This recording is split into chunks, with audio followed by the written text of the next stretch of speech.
Daftaboutcraft, the craft beer podcast. Welcome along to episode 45 of Daftaboutcraft, the craft beer podcast with me, Dave D. And me, Dave B. Thanks a lot for joining us. Well, what have we got this time? Well, our main interview is with a brewery in Derbyshire, Alter Ego. And they haven't just got a brewery, they've got a tap room. They've also got a micropub. And they've also got an owner in Matt who is very good value, very good fun, and he'll be telling you all about his enterprise over there. We have usual favourites like Brew to Me, The Brewer's Wife, Tried and Tested. We also have Hype or Tripe, and if you listen to the last episode of Hype or Tripe, it was all about a big boozy stout. Well, this time it is the complete opposite end of the scale, as we are taking a road test with a table beer, which we'll find out more about later on. Massively looking forward to this. Actually bought 4 cans of it because I'm really expecting Did you really? I did, yeah. Wow. So I hope it's good. We won't say any more than that just for now, and we'll get to that later on in the podcast. Now, look, let's start things off, shall we? So I need a beer. And I'm sure you need one as well, Dave. So let's kick it off with Brew to Me, where we try a beer from a brewery we haven't sampled before. What have you got for us? I'm actually indebted to you for this one. Oh, yeah, of course. Yeah, I actually have sourced one, which I might use for next time. But anyway, my attempts largely have been unsuccessful, unfortunately, and that's no knock on people. It's just we were talking before we started recording that a lot of breweries seem very, very busy. So actually getting to chat to them and sort of explain what we're doing and what we'd like to do with them isn't proving quite as straightforward at the moment. But no, it's not easy. I think a lot of people are gearing up for festival season and they're doing a lot of brewing now. The weather's getting warmer. A couple of herberts like us time people down for a chat and for all the rest of it. It's not always easy. But anyway, look, we've got our Brew to Me beers in front of us.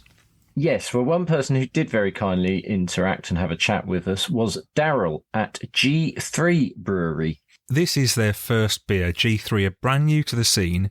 Daryl will be along in a minute to tell you what he's got up his sleeve, but he's doing a few collabs for now, and this one was with Blunt Rock. G3, the big selling point is the G3 stands for gluten-free. So the ethos here is going to be all the beers are gluten-free. And their first beer, this collab which we're talking about with Blunt Rock, is called Space Time, and it is a New Zealand IPA, not a New England, a New Zealand IPA, and it is 5.6%, and the hops are Mosaic, Nelson Sauvin, Motueka, and Riwaka. Ooh, this sounds nice. This is one of the orangiest beers I've had in a while, actually. I can smell the fruitiness of the hops. Can you tell there's not gluten in a beer through the nose? I would say possibly. We'll see. I think it's on the taste when it can become most apparent. In the taste, it's not. Oh, fantastic. I would say. I don't ever set out to have a gluten-free beer, but when I do, I sometimes think there's like a little bit missing from them. I know what you mean. It's that slight fullness, I think. It's like you're only getting 80-85% of the beer you might have had it if the gluten was there. I think if you blind tasted it, I don't think you'd know. Oh, that is a... It is my. I probably haven't had that many gluten-free beers, but I know exactly where you're coming from with it. If I'd have just seen, it's just this new G3 brewery with Blunt Rock and drunk it, you'd have had to tell me that they're gluten-free, if you see what I mean. Like, that's the shtick. I would have just thought, oh yeah, okay, what's this about? And what's it like on the taste then? I'm thinking quite fruit heavy with not much bitterness. I don't think you're far off there. It is quite fruit heavy. It's quite sticky fruit, sort of slightly overripe stuff, I would say. Maybe overripe papaya, the sort of tropical rather than the grapefruity stuff. And it's not hugely bitter at all, really. Well, I'm glad that Daryl was kind enough to send us both one because I've got one downstairs as well. So I'm quite looking forward to it. It's a good beer. I'd be interested, as we always say with collabs, I imagine this is Daryl's recipe and he's sort of been able to brew it at Blunt Rock because he's starting out, and the gluten-free aspect is obviously his thing as well. So feels like this is probably quite him over standing next to someone from Blunt Rock and watching, if you see what I mean. Well, let's pass over to Daryl now, and he can tell us all about this. Hey guys, this is Daryl here. I'm the founder of G3 Brewery. We are based in Brewing Heritage Town, Burton-on-Trent. First off, a massive thanks for having me on the podcast. Really appreciate it. So yeah, G3. We launched last month, very much still in our infancy. First beer is a collab with friends down in Cornwall, Blunt Rock Brewery. Shout out to those guys. So that beer is a gluten-free New England IPA called Space Time. So all of our beer is going to be gluten-free. That's what G3 is. That's what it means. It's basically the reason I started brewing. I'm gluten-free myself, and I've just always struggled to find good gluten-free craft beer around, basically. There are some out there. They're kind of creeping onto the market. Even some of the bigger breweries are bringing out gluten-free beer now, but yeah, they're still hard to come by, really. Not very accessible. So my mission is to bring out good gluten-free beer that's hoppy, hazy, and doesn't compromise on taste and quality. I'm currently in the process of setting up my own site in Burton, starting off at around 6 barrel. Until that's up and running, just expect to see more collabs from us. We might do a bit of contracting as well. If you'd like to stay up to date, we're on all the socials. Just search G3 Brewery, and our logo looks like a little face, so you can't miss us. And that's about it, really, guys. I believe you've got a few cans of Space Time in front of you, so hope you enjoy those, and looking forward to hearing what you think. Thanks again, guys. Cheers. Thank you very much, Daryl. So, like he says, what they aim to do there is just delicious gluten-free beer. What you were just saying there, Dave, as Daryl was talking, you like that quite a bit. I have absolutely no complaints with this beer. It's lovely. What do you think of the can art as well? I quite like that. It's good, isn't it? Oh yes, I see. So it's a Space Time as well. So yeah, it stands out a bit. It's a bit 90s rave. Yeah, I would say. He was saying that he designed that himself as well. He didn't get anybody in to design the cans. He did it. It looks cool. It's a good looking can. You would spot it on the shelf, wouldn't you? You would, yeah. We'll put a picture up of it as well. But it's got a bit of the sort of neon. There is that effect where the light will hit the silver in the can. What's that? I think of it as a bit like tinsel or something. But it's better than that. But no, this is a good beer, and it's a good can, and look forward to seeing what else is going to come out that's gluten-free. It wouldn't put me off in the slightest. Now, if you are looking for a gluten-free beer, obviously go and get this. And if you just want a nice beer, go and get this, because he is selling them on his website, g3brewery.com, and you can get 6 cans of that for 30 quid. Yep, there's plenty of beers out there for a £5 or more that wouldn't be as good as that. Well, I'm looking forward to having that. I'm not going to have that now. What I've got is a beer from a brewery called Near Beer. Now, Near Beer specialise in beer that is 2% or less. Oh, so we've both got specialties. Yeah, exactly. So low alcohol, low carb, and they say low chance of disappointment. So okay. And where are they based? The City of London, it says here. Well, let's crack it open, shall we? Let's see how this is. I'm looking forward to this. We've said before, quite a bit recently on the podcast, that we're both getting used to drinking more lower ABV beers, and especially as the weather gets warmer and you might be out in the garden having a barbecue or whatever. Although, interestingly, on the last episode, I was talking about having beers out, and one of my favourite beers was on a day a few weeks ago, was a micro IPA, which I believe was 2.1 or something. So what I have here is Near Beer's IPA, XS IPA, 2%. So this is right at the threshold of their ABV level. That looks very clear in the glass, by the way. Not a lot of haze in there. No, not a lot of haze. And the hops involved here are Galaxy, Azaka and Simcoe. Now, for me, when I look at this beer, it looks like a nice lager you'd enjoy in the garden on a summer's day. It doesn't have the body of a big, thick, fruity IPA. It drinks more like a lager than an IPA. Yeah, it's not tasting like a West Coast. That bitterness isn't there. What I get is a little bit of a caramelly note they mention. Having said that, I like it. And these 330ml cans, I've nearly got through one just sitting here talking about this in a couple of minutes, you know. Yeah, well, opening, as they say in certain corpo circles, opening the kimono a bit. We're recording this after you've not long clocked off from a work shift, and it feels like that is filling the need perfectly. Absolutely ideal. The guys at Near Beer were kind enough to send 6 cans of this, and I'm very tempted to go and get another couple and plough on through those because it's very good. My only qualm is I don't think it's quite what it says it is on the tin. But still a perfectly pleasant beer. Oh, yeah. And you can get 6 cans of it from their website for £16.50. Well, you can't really argue with that. That sounds like, as you said earlier, perfect barbecue accompaniment or end of a day thing where you sort of think, oh, I'd love a beer, but I don't really want anything too much. Small beer, small can. Yeah, it's all small. Small can, small beer, big on taste. Let's pass over to the guys from Near to tell us all about it. Hello, I'm Sunil. I'm one of the co-founders of Near Beer. We're a newish brewery that specialises in lower ABV beers. Firstly, I just wanted to say thanks very much to the Daves for seeking us out and having us on the pod. Being noobs in beer can be a lonely old place at times, so I'm waving hello to hopefully a few hundred new friends out there at the minute. I'm actually waving at the mic, but you just can't see it. I thought I'd start by telling you a bit about how we got started and why. We actually had this idea, I'd say about 4 or 5 years ago.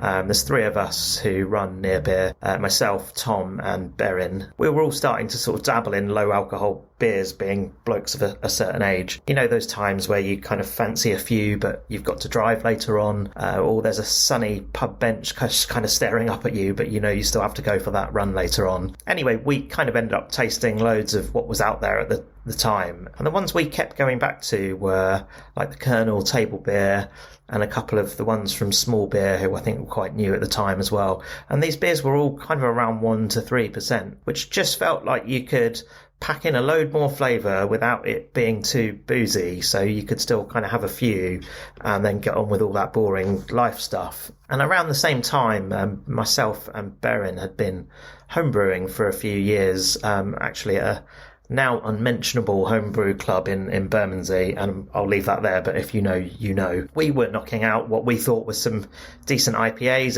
at the time and a few lovely dark beers. We briefly got obsessed with black IPAs, but I think that's a whole different podcast episode. Long story short, anyway, we just sort of decided we would give it a go with some low ABV beers and see what we could come up with. I mean, how hard could it be, right? So yeah, anyway, I don't think I've ever been as wrong about anything in my entire life. Anyone can kind of open up Brewsmith and crank the numbers down a bit, but that's just the starting point. To get the body, the hop character, the heads, you have to kind of relook at everything from the grist to the number of IBUs to the yeast type. Everything is about those marginal tweaks to just try and kind of retain as much of that joyful beeriness as you can. So our first beer, I would say the 1% Near Pale Ale took something like 40 pilot brews to get right. I think we calculated it was something like 10 hec that we just poured straight down the drain, whether it was overly bitter or not quite right.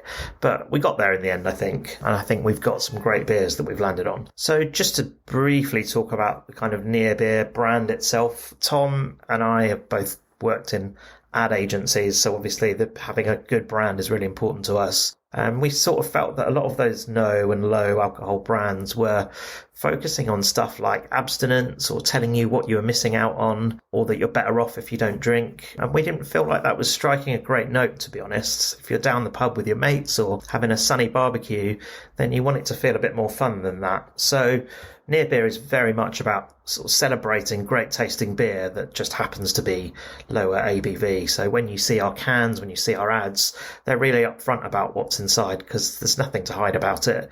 Hopefully the only surprise is that our 2% beer tastes no different to your 4% session IPA. So on that, today the Daves are tasting our second beer, the Near XS IPA. That's XS for extra sessionable, of course, because it's only 2%. We started this beer in lockdown, or I did, to be precise, in my kitchen, which the missus absolutely loved, as you can imagine. It's got a load of wheat and oats in the grist to try and bring some of those more pillowy notes into the body, and it's hopped with 3 of my all-time faves, Simcoe, Azaka and Galaxy. It's just won a bronze at the London Beer Competition in the full-strength IPA category, so we're pretty pleased as punch about that. In terms of where you might be able to get hold of some, it's in a few of South East London's finest craft beer shops, including Hopburns and Black, and it's also available direct on our website, nearbeer.co. And if you're in the trade, then please look us up on Ebria or give us a shout on the socials. In the meantime, happy drinking, and thanks for having us on. This is Daftaboutcraft. Right, well, it's interview time now on the podcast, and we have got Matt from Alter Ego Brewing in Derbyshire. Welcome to the podcast, Matt. Hey up, Dave, as we say in Derbyshire. Well, I think we should come. Well, it's not we should come clean. It's I think I should come clean at this point. Deja vu. It feels like we've been here before, and with very good reason, because we have been here before, about 16 hours ago, because we recorded this interview, and then Butterfingers here, Fatfingers here, deleted it by accident. So now we're doing it again. So this is take 2. So we actually took Matt's podcast virginity, so this is his second go at it, so he's an old pro now. I feel like I've been abused now. Yeah. So Alter Ego, like we say in Derbyshire, and it's not just a brewery you run, you've got a micropub and a tap room as well. Yes. So we've got a micropub, which is where I'm sat now, in what is presently very sunny Losco in Derbyshire, or as we call it locally, Losca, ready for open at 4 p.m. But yes, the brewery is based in Alfreton in Derbyshire, which we relocated to last summer because we needed more space. I'd been looking for the previous at least 18 months. There was nothing where we were currently based. The one at Alfreton suited us. It was good size, basically an empty shell, so we could do what we want with it. Right next to the train station, which is very convenient and very accessible for anyone who wants to visit us. The brewery opens once a month at present, and the last weekend of every month. So that's the tap room, and we should say what the micropub, and that's where you're sitting now. What's that called? That's called the Tip Inn. And why is it called the Tip Inn? It's called the Tip Inn because, most people visit Gloucester to go to the local recycling centre and get rid of all their rubbish, which is affectionately called the Tip, and the pub was named after that. So what you've got here, you've got your brewery sort of feeding the micropub, and then your events every month at the tap room. So you've got a ready-made channel for your beer to get rid of your beer. Yes. That must be really quite crucial to the business, really. Yeah, it's very crucial. So my background was as a home brewer from 2010, and basically what happened was in 2014, my daughter was born. I struggled to justify spending all that time doing homebrew when I felt guilty, like spending that time with my daughter, obviously. Yeah. Especially as she starts running around and playing. And I thought, how can I justify it? And then I thought, I don't know, I'll set it up as a business. Then I've got to do it.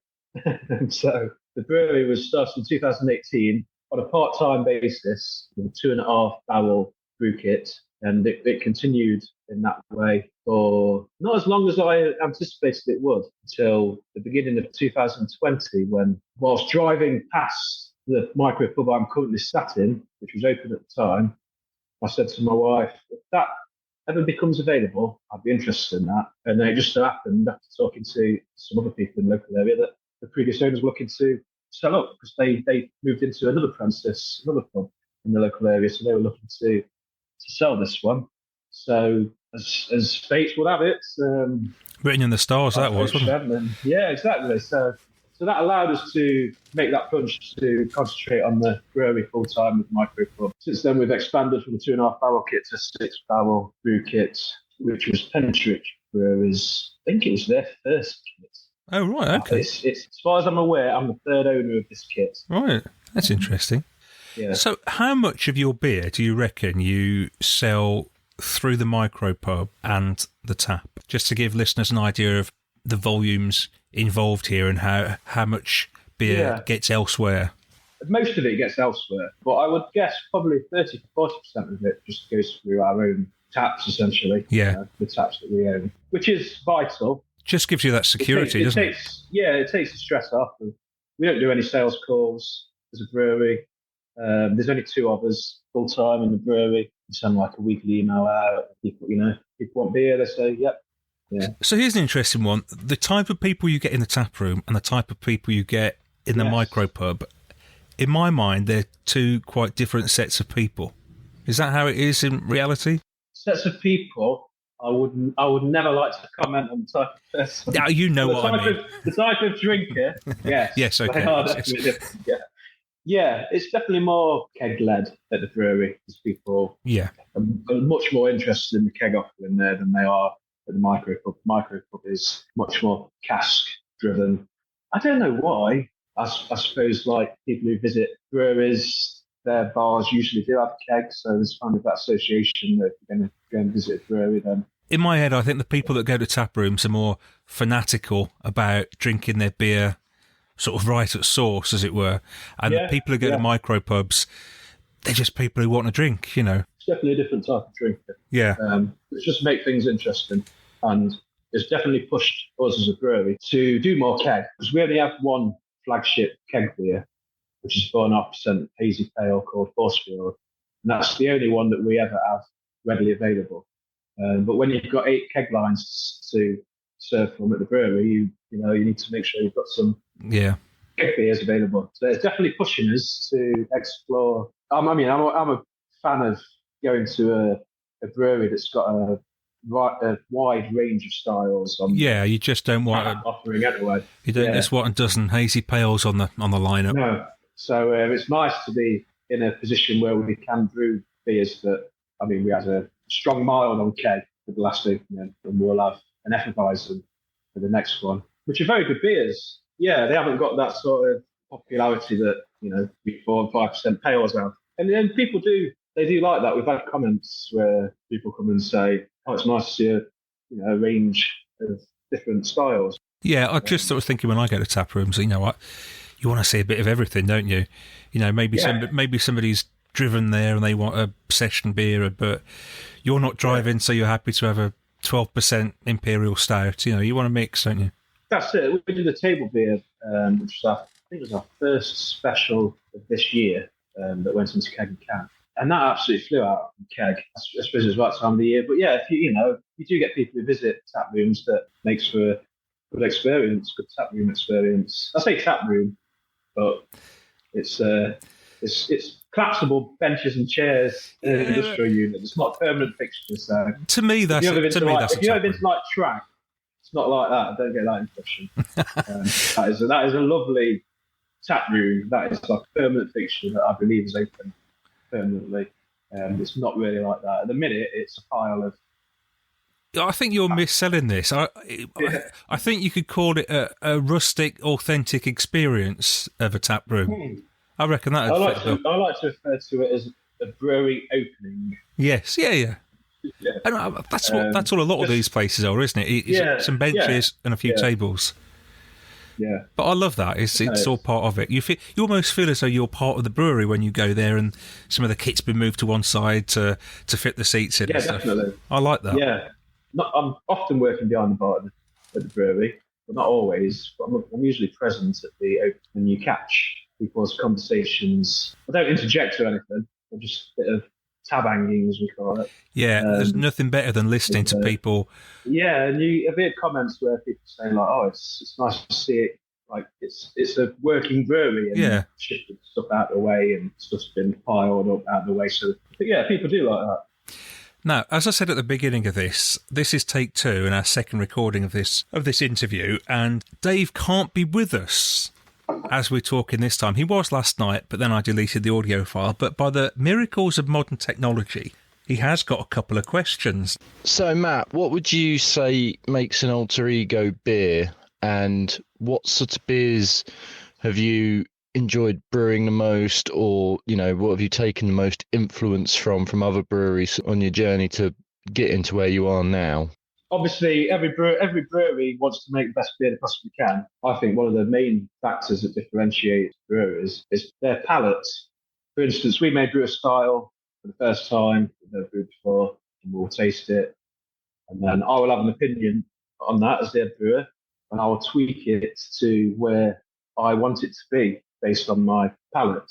I think that's what differentiates brewers. I think that's a really interesting answer. We don't get that answer very often.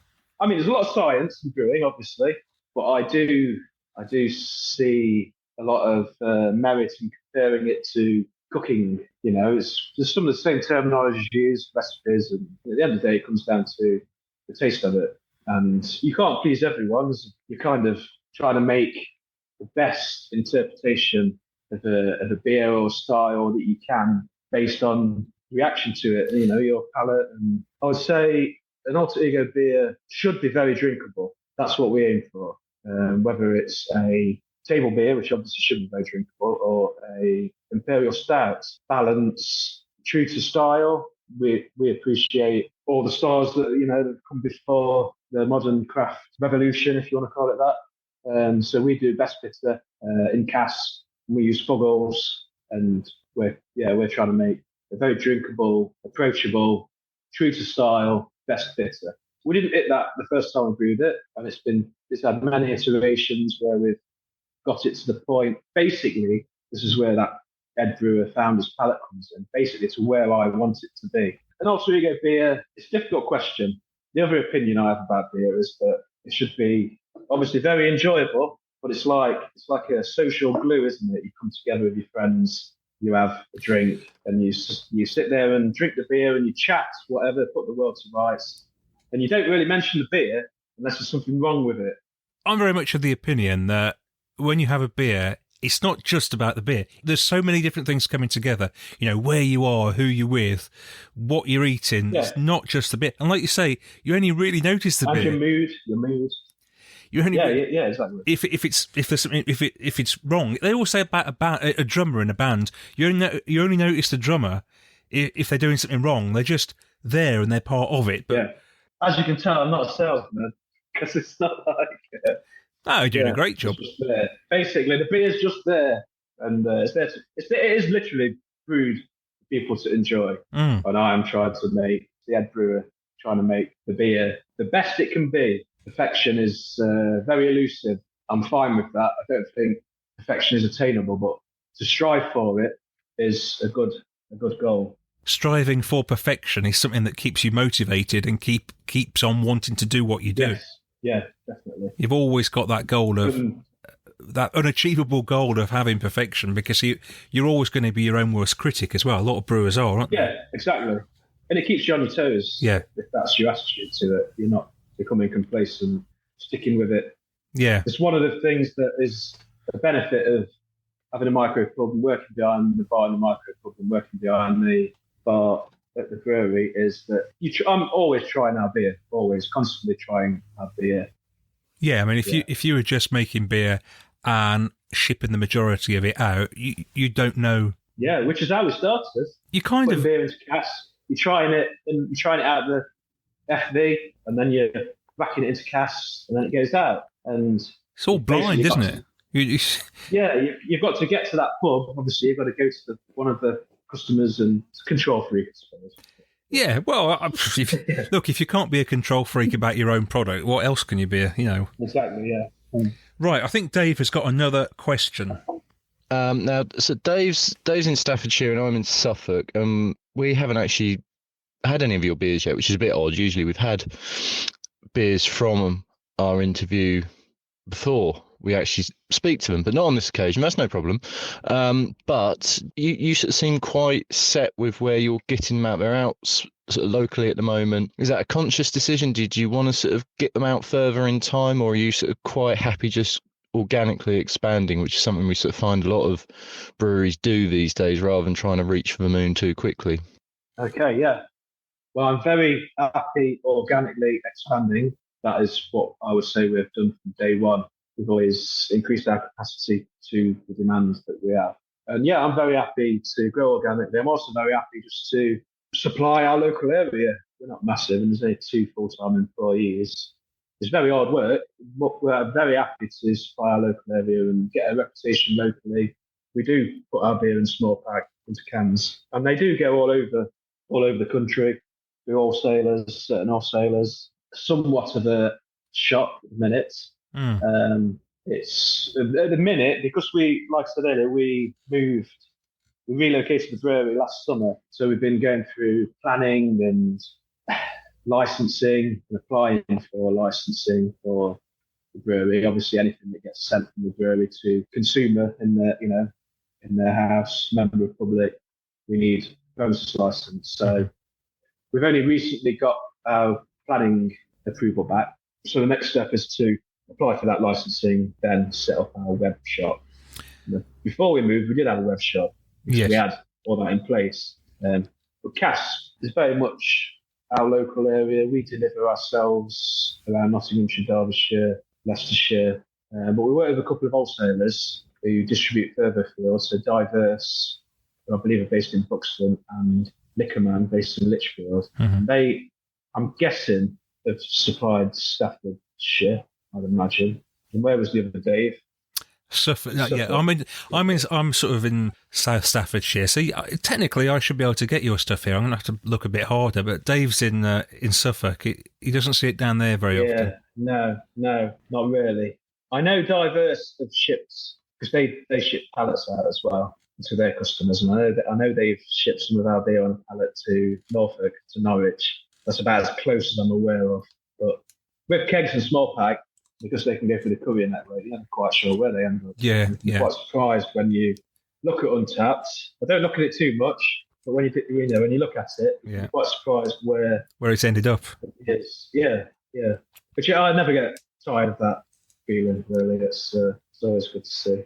But yeah, it's very local, and that's probably the way we would say we're not looking to increase production and get a larger production. Going back a few years, when craft breweries launched, they wanted to sort of take over the world.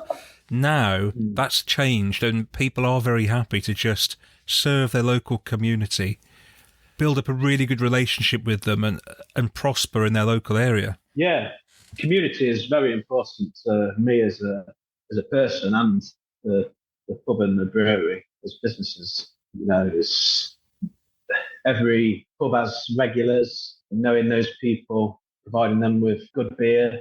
I suppose in the past, like when there was less choice available, I suppose taking over the world was kind of the only way of getting beer and good beer in plenty of places. But now there's lots of local microbreweries.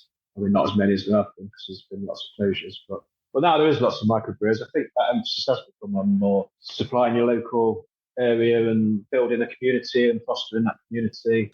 You just touched on something there, actually, that I wanted to mention about quite a few of them closing down recently. Just a couple of days ago, Thirst Class from Stockport announced they're going to close down. When you see that, what goes through your mind? What do you think? Does it send a sense of trepidation through your spine? What are you thinking? Well, it makes me instantly sad, because in the case of many of these closures, only a couple of years ago, they were viable businesses, and the pressures that have been put on them since then, with pandemics and energy prices, have either made them unviable or made the owners of those businesses question whether it's worth it. And it's very sad. It makes me very sad. It's not like instant worry or concern for my own business. I'm very on top of where we are and what we're doing, and our situation. And because we're small, we're able to adapt to changes a lot easier. It's very sad. The thing is, with the beer industry, a lot of you all know each other, don't you? And you see each other fairly regularly. You've got some sort of relationship with a lot of other brewers and breweries. Yeah, I didn't know very well Richard, but I had a bit of a relationship with Richard at First Class. We were set to do a collab, but that got knocked on the head, obviously, because of their situation. And First Class had their online store, didn't just sell their beer, it sold... It's good, isn't it? Lots of breweries' beers. It was an online bottle shop, basically. And he stocked our beer, and we stocked his beer. And I say him, and there's more than just Richard, or there was. But we stocked their beer in our micropub as well. So there was a relationship there. So yeah, they all hurt, and they're all very sad. Obviously, the ones you've got a bit of a connection to, they hurt the hardest. We had another local brewery to us, Totally Brewed. I don't know if you're familiar with it. Totally Brewed, yeah, of course. They went as well, didn't they? Yeah. Yeah, and that was a massive shock. They've got pubs as well, hadn't they? Yeah, and they were kind of one of the first in our area doing kind of, I suppose you'd call it craft now, modern cask beers, flavourful cask beers. They were one of the first in our area doing that. So for most of my drinking time, going out and drinking cask, since we started to get that choice, I've seen Totally Brewed on the bar all the time. Yeah, everywhere. All the time. Yeah. And again, we stocked their beer as well in the micropub. And that one was, that was a massive shock, that one. Very sad. The rate at which these breweries were closing does seem to have slowed a little bit in the last few months. Yeah, it does seem to have slowed. It was almost like every. It was like one every other day. It's when you look on your socials. Oh God, there's another one and another and another. Yeah. And I just think for people who work in the industry like yourself, to see every day when you're looking at your phone somebody else has gone, that must be very demoralising. Yeah. This is where the community aspect helps. Yeah. I can look at my phone on Thursday morning, for instance, which is today, which is when I usually work behind our microphone. Look at the social media and see sad news of brewery closures, and it gets you in a bit of a rut. But then you come to work at the micro pub, and local community comes in, and they're enjoying beer and laughing and all happy, and it's medicine. Yeah, it lifts you out of that gloom. Yeah. And it is tough at the minute. It's very tough. Increases in prices and energy costs, and it's increases in everything, like even stuff you don't think of, like cardboard, CO2. Yeah, CO2 is a massive one, isn't it? Yeah, not just the raw materials that everyone thinks of, like your hops, yeast, and malt, but absolutely everything. It's still very rewarding. Well, I don't want to put a downer on it. No, I wasn't trying to get the sort of sob story there, but it does interest me in how it makes people feel when they're constantly bombarded with that news. But there's a lot of positives to take as well, especially with all your local community. And I really get that. You know, I go to places and you see people there and you chat to them, and it makes you feel better as well, doesn't it? You know, so I can imagine. Definitely. You must feel that as well. I always say, because I'm not a massive fan of social media platforms, I can see the benefit of them for being connected and the benefit of them to businesses for connecting with their customers and their community. But I'm not a massive fan of them, and I always say that the best social media platform is your local pub. Yeah. That is the best one when you're interacting with your local community. But yeah, it's very important to me as a person. Okay, right, here's a question I ask everybody. Where do you see yourself, maybe personally or with the business, in, say, 5 years' time? Where would you like to be? I asked myself this question probably 2.5 years ago, when we were still in our original brewery premises. We had the micro pub at the time, and I asked myself this question, made a mental list, and started ticking them off. So I wanted to move the brewery to a bigger premises. I wanted to be able to open that up and serve our customers in the brewery. So we're kind of halfway through that. And the other stuff we'd like to do is we're looking to get a better canning line and probably add another tank. Where we are now as a brewery is our home. We're set, unless we get kicked out for some reason, we're set there, and we're looking to grow into that. Beyond that, I mean, we're going to be, hopefully, should be next month, July. We should be on Bruiser, which, I mean, they're waiting for me. But because we're small, we don't instantly have like a large range of beers in small packs. Yeah, so sure. But going forward, that's the plan. So we'll be on Bruiser, possibly another micro pub in 2 to 3 years' time. I'd say we're halfway through. Yeah. My one 5-year plan. I don't have a plan for another 5-year plan. Well, you just answered my next question, because being so far into your 5-year plan, I was thinking when you get there, are you going to have another one? But no, you're going to be happy with where you are. I think so, yeah. The aim is to get to a point where, obviously, every business needs income, secure sales, which is kind of what this 5-year plan is. But at the end of that, I want to focus on beer, get to a place that's very stable, and then concentrate on beer. I always want to be brewing. It becomes more and more difficult as a business owner because of the admin and the planning, the management.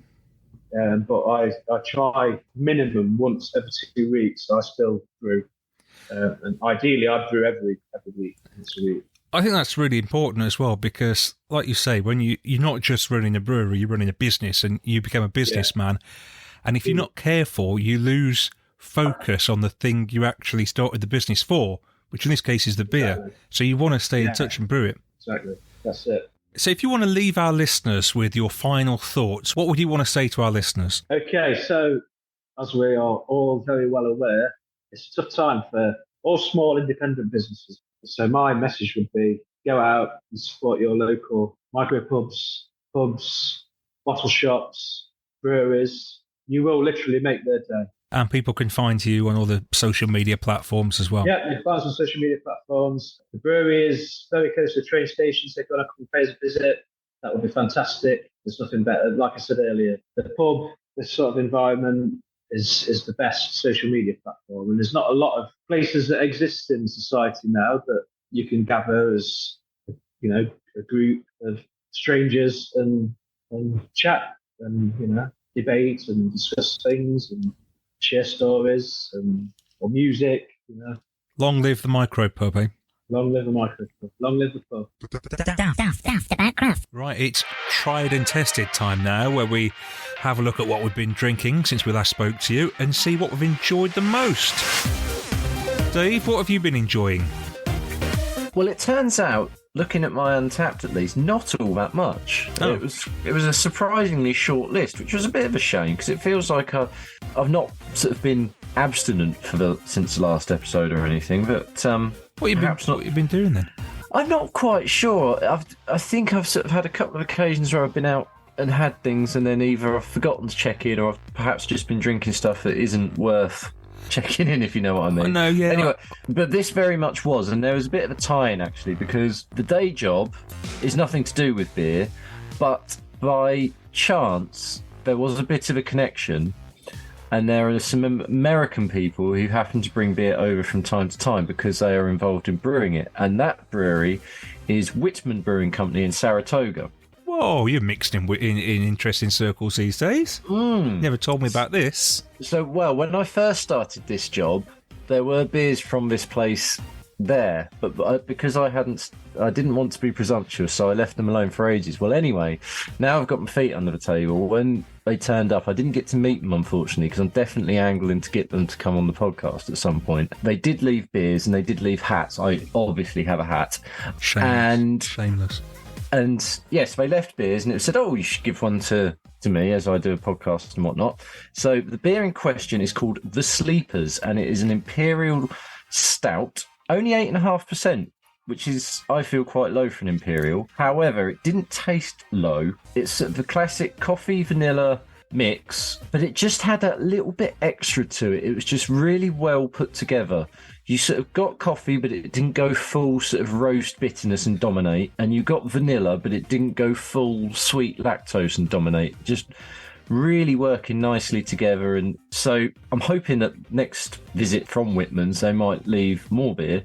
If you do see any of theirs out and about, there are certain sort of websites and whatnot that are doing the sort of American orders. They're starting to trickle back in. So if you see any Whitman Brewing Company, I would certainly recommend it. So just to clarify, are you saying that those beers came direct from the brewery, from the people who run the brewery? Over from America with them, yes. They bought a few samples with them. I'm in the wrong business. Right. Well, my tried and tested is also an Imperial Stout. It's an Imperial Milk Stout, 12%, from Brew York, and it was one of the collabs they did for their 7th birthday, the Collabovision ones that were done for Eurovision. And this is the one that was a collab with Lervig. So we got these cans lined up, and as we were watching Eurovision, as the different countries came on, we drank the appropriate beer. So when Norway came on, we had the Lervig collab, and it's called Give That Wolf a Cherry, 12%, cherry, cacao, tonka, vanilla Imperial Stout. You see a lot of tonka stouts about, and it's all a bit tiresome, really. The tonka takes over, doesn't it? Exactly, but this didn't. That's what was so good about it. And I can remember it perfectly well. I can remember drinking it now. I'd like to have another one right now, because it was really good. The cherry really came through. The tonka wasn't overwhelming. It was quite subtle. It's a really clever beer, and didn't taste anything like it's 12%. And I must say this, I had it with my neighbour Jason, who's a big fan of the podcast. He hated it, but I loved it. He preferred one of the sours that was part of this series, part of the collab series. But yeah, it just goes to show not all beers are for everybody, but I really, really, really did enjoy that. Give That Wolf a Cherry from Brew York and Lervig.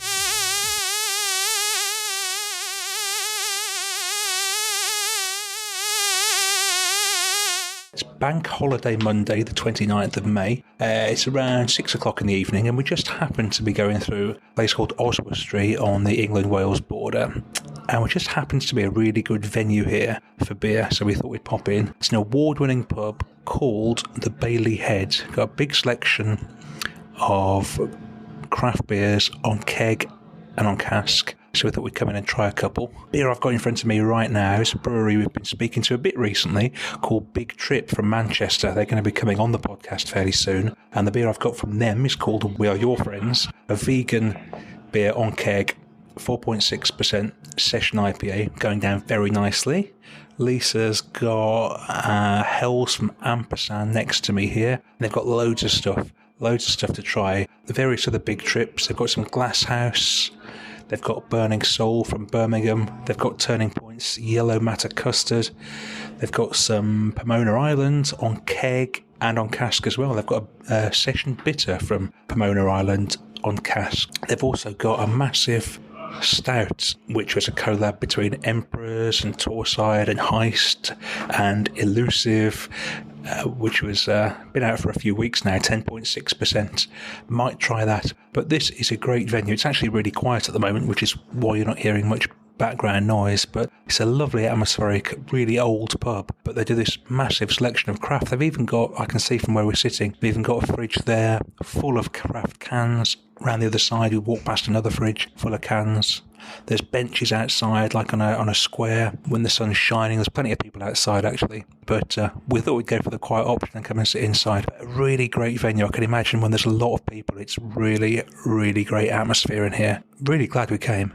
And to find a traditional pub doing modern beers, it's quite a rarity these days. So if you ever find yourself in this sort of area, Oswald Street, pop in at the Bailey Head. I'm sure you won't be disappointed. Welcome to the podcast, Sam, from Copper Beach, the brewer's wife, other half of Copper Beach, along with Dan. How you doing, Sam? I'm good, thank you. What have you got for us today?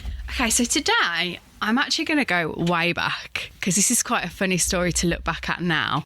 So I'm going back to before Dan even drank beer. For those who don't know, before he became a brewer, he had probably only got a couple of years of drinking beer under his belt. And before that, he used to drink lovely fizzy cider. He loved a bit of fizzy cider, bit of pink didn't he? cider, his favourite. So 9 years ago, we got married. And the venue that we got married at didn't have any draft beer. Now, for someone who doesn't drink beer at the time, I would have picked wine and he would have picked cider, which comes in bottles anyway. Yep. We didn't even really notice this fact, to be honest. Guess who noticed? I'll give you one guess. Well, it wouldn't be Dan. It wasn't Dan. No, it was John. Oh, John. Of course. Yeah, of course it was I John. thought you'd get that straight away. So, Again, for those who don't know, my dad, John, massive beer fan. The whole reason, really, Dan drinks beer now is from being forced over time by my dad. So my dad says, well, hang on a minute, there's no draft beer. So what are your guests going to drink? Because my dad can't imagine that anyone else drinks anything other than beer. I'm knowing John. I bet he didn't just say, "Hold on, there's no draft beer." That's definitely a polite version of how the conversation actually went. Yeah. We went back to the venue and sort of said, what beer options do you have? And of course, they had the usual bottled stuff, very expensive in such a venue. They said, but you can get a cask from, we've got a list of local breweries that you can get a cask from. Well, not local, but just breweries that you can get a cask from. And how that works is we get the cask in, it's X price. We serve it to your guests on the day, but anything that's left over, you have to pay for. So if it doesn't sell out, you have to pay for it. So we went away and told my dad. And my dad was like, that people will drink that, no problem at all. And then we sort of asked him which one should we get. And there was a bit of deliberation between him and my old boss at the time who thought we should get Doom Bar. But my dad insisted on it being Timothy Taylor Landlord. Oh, good. So that's what we had. Big day came. Last thing on my mind was this cask of beer that was on the bar. Although I did happen to notice my dad had a very flat looking pint at one point. Oh. And I was like, oh, is that the beer? And he said, oh, yeah. I said, what's wrong? He said, oh, they're having a bit of trouble pouring it. Obviously, again, middle of my wedding day. That's where the conversation ended because I didn't really care. And the next morning when we got up, we had a great day. We had a lovely morning, had breakfast, came to the reception to settle our bill. And not only had Dan's best man put about 6 rounds of drinks on our tab, which is standard behaviour for him, but there was also the entire, more or less, cask of beer to pay for, which I think was a couple of £100. I can't remember. So largely undrinkable by this stage, I guess. Well, yeah. So we sort of had the conversation, what's happened here? Oh, yeah, nobody drank it. So then I started to delve a bit deeper and speak to the people who had He said, well, they'd not tapped it right and it wasn't coming out. It was coming out in a trickle. Couldn't get a pint out of it. What you did get out of it it obviously hadn't been left to settle. And I suppose because the venue didn't do it as a regular thing, you can sort of forgive maybe whoever was on the bar that day, not really understanding how that... Back then, neither Dan or I would have known. No. Whereas Dan is very specific now with his, it's got to settle for 2 days. Yeah. You can't move it around. It's all the things that come with a cask beer that we wouldn't have had a clue about. So we did, after some deliberation, we didn't end up paying for it. Let's just put it that way. So what happened to the beer? In the cask? Yeah. I imagine it went back to the brewery. I don't know. We didn't pay for it anyway. Nobody could drink it. So I imagine it just got sent back to the brewery. All John's fault. Yeah, thanks, Dad.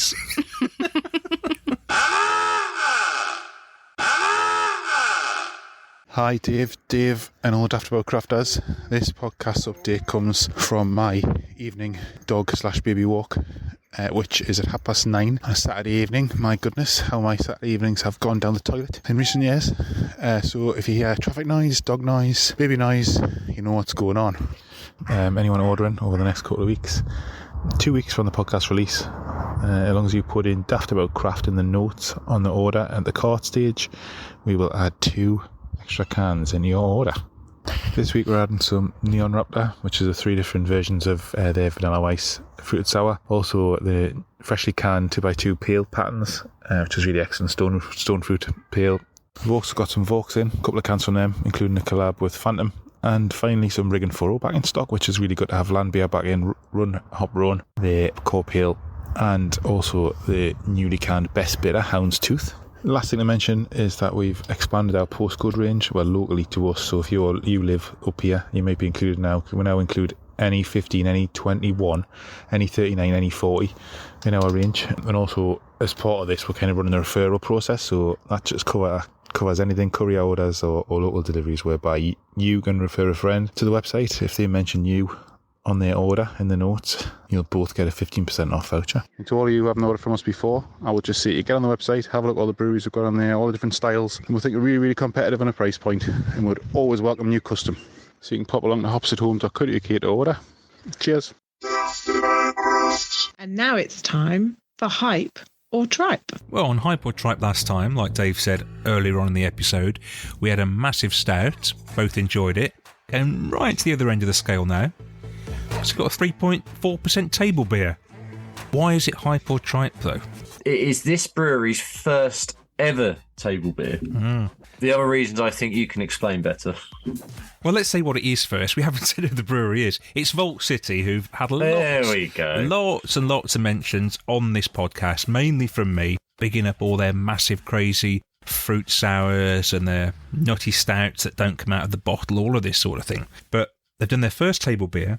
It's also their first beer in a slimline can, which we heartily endorse. We do love a slimline can. Brew by Numbers have been doing some recently, and Vault City have got on it as well.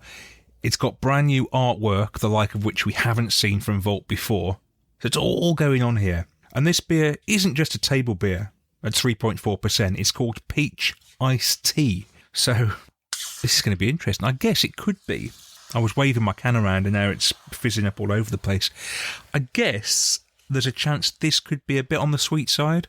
Potentially. While I'm pouring it out, I'm really quite surprised at why they've changed the can art for the can. But you can pick a Vault City bottle a mile off, can't you? The bottles, the cans, they're very distinctive. They've got the core range in supermarkets. You see them on the shelves. You like craft beer, you know what Vault City look like. Look at this can. This could be from an American brewery for me. Exactly what I was going to say. There is a brewery that I think this looks like. I can't think of the name of them, but I know I've had one of their beers because it was a special beer that I bought from the Coracle because I wanted to try it. Energy City? No, it's not Energy City. I'll have to find it. 1 second. Yeah, it's a real step away from their usual style. The brewery, Breuery, who use a very similar layout for their beers. It's quite distinctively American, so even though it says Vault City in that font, if I saw this on a shelf, I wouldn't think that's a Vault City. It would take me a few, and I'm their biggest fan, but it would take me a few minutes to realise, it's actually Edinburgh's Vault City here. Interestingly, though, when I went to pick this up today, really easy to spot.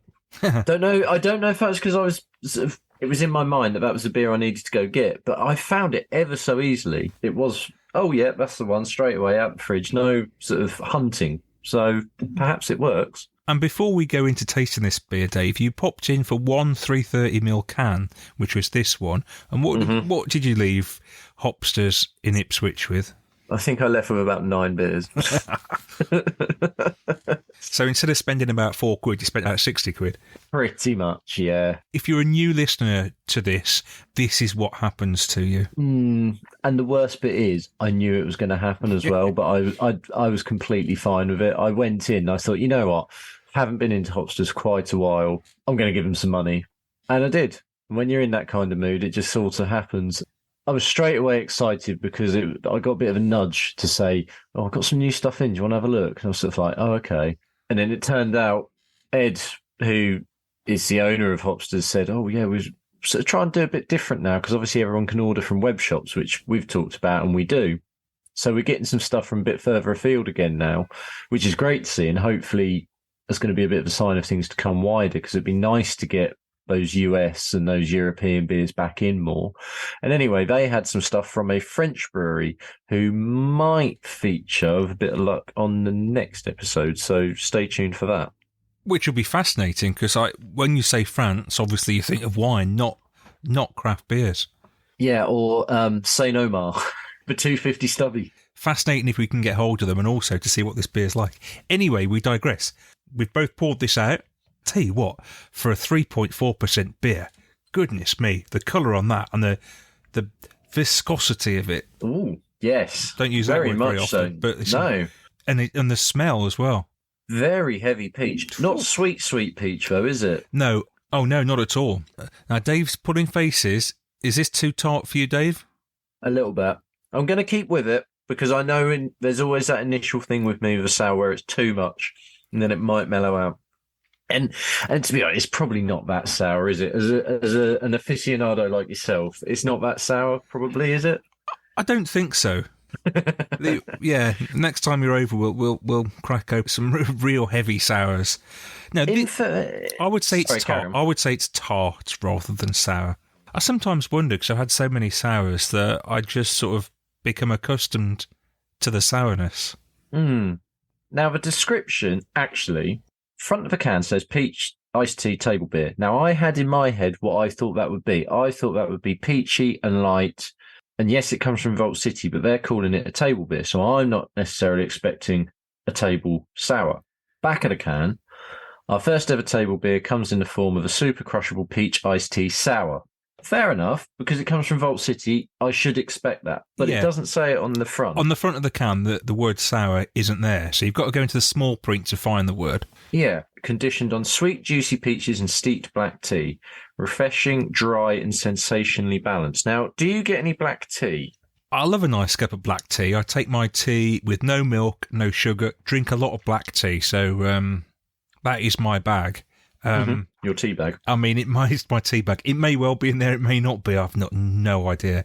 And quite frankly, anybody who says they can taste tea in that is lying. Well, there may be. I just don't get it. But actually, I don't think so. I think it's predominantly peach, isn't it? But actually, black tea doesn't really taste of very much, does it? No. It's not like a black coffee, is it? No, very true. You know when you're having a black coffee, don't you? But the sourness is a bit less second time for me. I'm slightly disappointed because I wanted a table beer and I don't feel I'm having a table beer. Maybe I'm being picky. What is interesting is they do a lot of what they call session sours now. There's a whole range of the session sours and they're all very good. They're all about 4%, 4.5%. This could quite easily be one of their session sours. Right. So it could almost just be a peach session sour. It could be a peach smoothie session sour, perhaps. Yeah. It's got that thickness to it, that body to it. It does have great thickness to it. What do you think of it? I think it's only really fair that you sort of deliver more of the review of this because I'm a bit conditioned to not be a huge fan of sours, so I don't want to be unfair to it. Like it a lot. When I went in for my second sip, that sourness did actually hit me a little bit more, whereas you said it lessened a little bit, but I did get it more. For a beer that is sub 4%, it packs a lot of flavour in there. There's a lot going on. Yeah, you can't deny that. For the ABV, it is very flavoursome. They've done really well with that, and it undeniably tastes of peach. Can't fault that. I think it's just a style thing for me. I love table beers. I don't think I like table sours, but plenty of people will. So don't be put off by that. If you like sours and you're sort of thinking, oh, it'd be really nice to have one that isn't much the same as the way I think of pales. It'd be lovely to have one that's not 5-6% all the time. I'd love to have more 3%. This is perfect. But if you don't like sours, I don't think this is going to change your mind. You just want a yellow. I just wanted a table beer. You just want a yellow hoppy table beer, Dave, don't you? I'd love a table beer. I absolutely love a table beer and a micro IPA and things like that. Like, I'm all for it. No, I think fair play to Vault City for going a little bit out of their comfort zone by doing a table beer. Although they haven't gone fully out of it because it's not really a table beer, but it's a step in the right direction, perhaps. I have nothing against it for what it is. I think it's well brewed. I think it hits the brief of it is peach. It is low ABV, and it tastes really full. Like, it's great. As we've said, it's so full of flavour. I tell you what, before we tasted it, what I was thinking was, have they made a mistake here putting a 3% beer in a slimline 330ml can? Surely we want more of it. But in actual fact, I think that measure is just about right for this beer. It's enough, isn't it? I don't want much more of it, funny enough.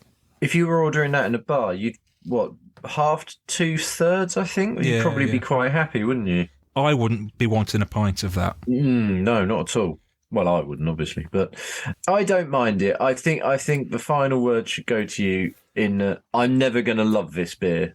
It just doesn't suit what I like to drink, but I can appreciate what's been done. What will be interesting is if they do a range of these beers now using this new artwork. If this is going to be the first of many, I don't know. That'll be interesting to see if it's a thing they continue. And maybe they'll do other things. What else could you do in that range? I mean, I'd be thinking on those sorts of lines, the way they're doing that, and we've said it looks very American. I'd be thinking you should be doing some sort of key lime. Yeah, although they've done a key lime one previously, I think. To be honest, there's not many flavours and combinations that Vault City haven't done. And as their biggest fan, I've probably had most of them. In fact, quite some time ago, I may have said on the podcast, surely there'll be a stage where they run out of ideas. There's only so many fruit combinations you're going to have. Well, yeah, and I mean, they've also branched out, haven't they? And they've done their stouts and things like that. Like, I was going to, if I'd have been able to get hold of it today, because I know a lot of people have had it, I was going to get that deep fried battered Mars bar one, just to not have this. I was going to do that to show the other end of the spectrum. Oh, interesting. I didn't think I was going to be able to get hold of it, because I know it's been very popular. Having mentioned that, actually, it just goes to show you what a massive range that Vault City cover. And that stout you're talking about there got a lot of high praise and high marks on Untapped and what have you. And this is very good. Like I say, it could easily just be a session sour. I think it's a bit gimmicky with the peach iced tea, but it's very well made. It's a hype beer for me. It's good. It lives up to its billing.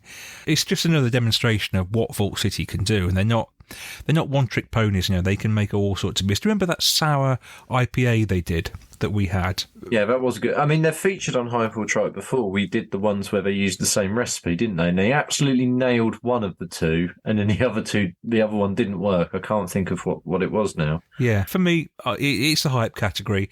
And am I glad I got 4 cans of it? Yeah, I think so, yeah. I'm not going to go and guzzle them all down in one hit, but nice summer's day, out on the patio, 3.5% fruity beer. Yeah. Well, that is just about it for this episode of Daft About Craft.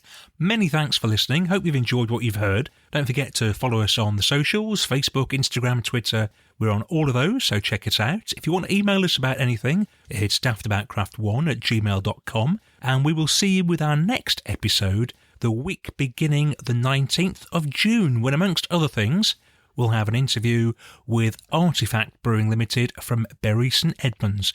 We'll see you soon. All the best from me and Dave.